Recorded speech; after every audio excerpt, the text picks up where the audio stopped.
Bongiwe, good morning once again. Have you managed to speak to anybody who's involved with this building this morning?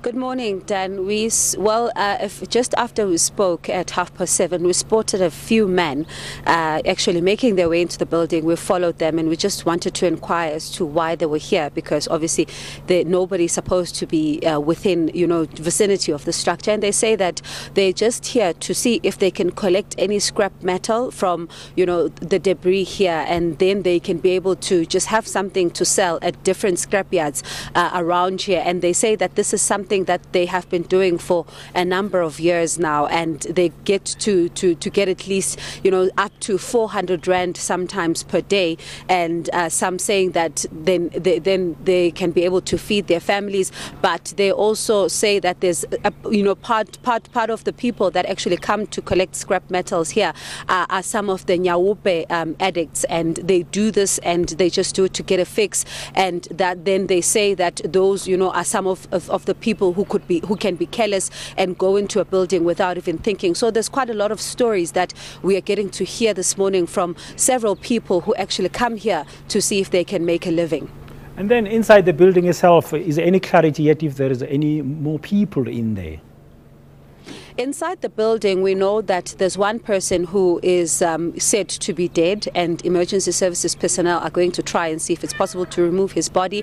But while walking around, we also spotted a few other people who are actually inside, saying that they're trying to see if it's possible to get the bigger chunk, the huge chunk of the metal, because they say that this metal is weighed per kilo, and it's around 2.50 Rand per kilo. And if you get a big piece of the pie, then you're able to get a few hundreds out of it. So some of the security guards here actually chasing them out and ordering them to leave the scene. So we know that there's been there's still a number of people who are actually still inside, saying that they want to see if there's anything that they can score out of this, and refusing to actually come out.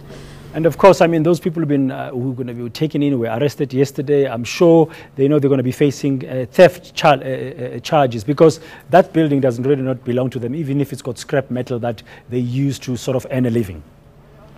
Yes, police saying yesterday that they're considering opening a docket of theft, because they say these people are removing the scrap metal without anybody's consent, and they're still trying to locate the owner of the building, if there is anyone who actually owns it, just to see what the plans, what he or she planned to do with it, and what should be done now going forward, because this and many other buildings definitely fall prey to scrap metal theft, because a number of people see this as a way to make a quick buck, and because there's also always scrap yards that are willing to take this metal, it then makes these particular individuals then more eager to do this, because they know that they can score themselves a few hundreds just by taking some of the metal here and just selling it around.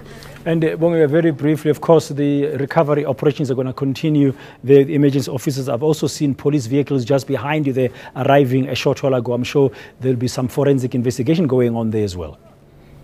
Yes, there's definitely going to be, and just a few minutes ago we were actually told not to go inside the building again or even be around it, because they're going to be trying to see if it's possible to check what they can find.